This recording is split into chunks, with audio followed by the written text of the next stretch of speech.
ঈদের ছুটি শেষে রেলপথে, সড়কপথে এবং নৌপথে ঢাকায় ফিরছেন বহু মানুষ। রাজধানীর কমলাপুর রেল স্টেশনে রয়েছেন সহকর্মী হাবিবুর রহমান অভি এবং আমাদের আরও একজন সহকর্মী, তিনিও রয়েছেন ওয়ালিদ, তিনিও যুক্ত রয়েছেন। প্রথমেই হাবিবুর রহমান অভির সঙ্গে যুক্ত হতে চাই। অভি, যে রেলগুলো ছেড়ে আসছে সেগুলো কি সময় মতন পৌঁছচ্ছে কিনা, এবং স্ট্যান্ডিং টিকিটের ব্যাপারে যে একটি অভিযোগ শোনা যায়, উঠতে পারে না যাত্রীরা টিকিট কেটে, সেই সংক্রান্ত অভিযোগ যাত্রীদের রয়েছে কিনা?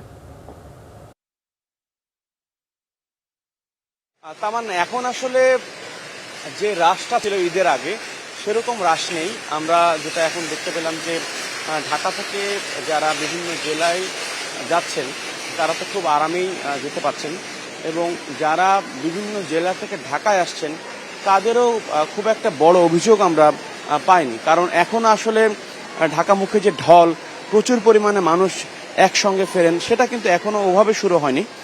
যেহেতু আজকে মাত্র সরকারি অফিসগুলো শুরু হয়েছে, অনেক বেসরকারি অফিস এখনো শুরু হয়নি, বা অনেকে 10 দিন 12 দিনের ছুটি নিয়ে যারা যান তারা এখনো ঢাকায় ফেরেননি। আমরা যেটা ধারণা করছি যে আগামী রবিবার বড় যে ঢলটা নামে ঢাকায়, সেই ঢলটা আগামী রবিবার আমরা দেখতে পাবো।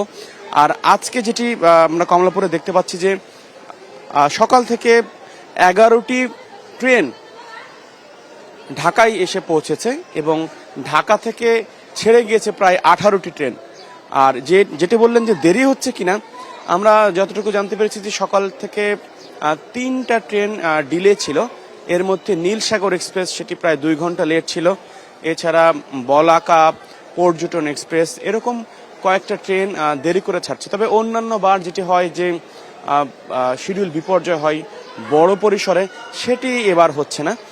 আর ঢাকা থেকে ছেড়ে যাওয়া লোকজনও কিন্তু কম না। এই যে আপনি যে দৃশ্যটি এখন দেখছেন, তারা কিন্তু এখন ট্রেনে উঠবেন, ট্রেনে উঠে নিজেদের বাড়িতে যাবেন, এবং যারা যাচ্ছেন মূলত তারা বিভিন্ন জরুরি সেবায় নিয়োজিত, তাদের ফ্যামিলিরা এখন ঢাকা যাচ্ছেন, ঢাকা ছেড়ে যাচ্ছেন।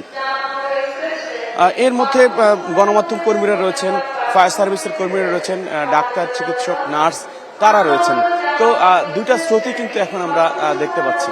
তামান্না। অসংখ্য ধন্যবাদ। আপনার সঙ্গে যুক্ত হয়েছিলাম, নানান খবরাখবর জানাচ্ছিলেন। দর্শক, এই মুহূর্তে আমাদের সঙ্গে যুক্ত রয়েছেন মেহেদি, তার সঙ্গে একটু যুক্ত হয়ে বরিশালের খবরাখবর জানতে চাই। মেহেদি, যারা টিকিট প্রত্যাশী তারা কি আসলে টিকিট পাচ্ছেন কিনা, বাড়তি ভাড়ার কোনো বিষয় রয়েছে কিনা সেটি একটু জানতে চাই, এবং সবকিছু ঠিকঠাক নির্বিঘ্নে ঘটছে কিনা সেটিও জানতে চাই। ধন্যবাদ তামান্না। আমি এই মুহূর্তে দাঁড়িয়ে রয়েছি বরিশালে কেন্দ্রীয় নতুল্লাবাদ বাস টার্মিনালে। এখানে গতকালকেও আমি এখানে এসেছিলাম, এবং আজকেও সকাল থেকে এখানে রয়েছি। এসে যেমনটি দেখলাম যে যাত্রীর সংখ্যা কিন্তু বেড়েছে। অর্থাৎ আজকে যদিও ঈদের ছুটি শেষ হওয়ার যে প্রথম দিন, সেদিন ওই অর্থে ঢল কিন্তু নামেনি। এখানকার বাস মালিকরা এবং শ্রমিকরা যেটি বলছেন যে মূলত আগামী রোববার থেকে এই ঢলের প্রত্যাশা তারা করছেন, কারণ অনেকেই টিকিট সংগ্রহ করে রেখেছেন 26, 27, 28 তারিখের। এবং এখানে এসে যে চিত্রটি পেলাম যে যাত্রীদেরকে ডেকে ডেকে তোলা হচ্ছে, এবং যাত্রীরা এখনো এসে কিন্তু টিকিট পাচ্ছেন। ফলে যাত্রীদের পক্ষ থেকে ওই ধরনের কোনো বড় অভিযোগ এখন পর্যন্ত আমরা পাইনি। এছাড়া আমরা এসে যেটি দেখলাম যে সাধারণত আইন শৃঙ্খলা রক্ষাকারী বাহিনীর, পুলিশ এবং বিশেষ করে সেনাবাহিনীর একটি টিম এই স্ট্যান্ডে থাকছে। ফলে তারা যখনই অধিকতর ট্রাফিক জ্যাম পড়ে যাচ্ছে তখনই কিন্তু তারা সক্রিয় হচ্ছেন, এবং পুলিশ এখানে শুধু পোশাকধারী নয়, সাদা পোশাকেও কাজ করছেন। ফলে এখন পর্যন্ত স্বস্তিদায়ক, অর্থাৎ দক্ষিণাঞ্চল থেকে ফেরার পথে সড়ক পথে ছোটোখাটো কিছু দুর্ঘটনা ছাড়া যাত্রা কিন্তু এখন পর্যন্ত নির্বিঘ্ন রয়েছে।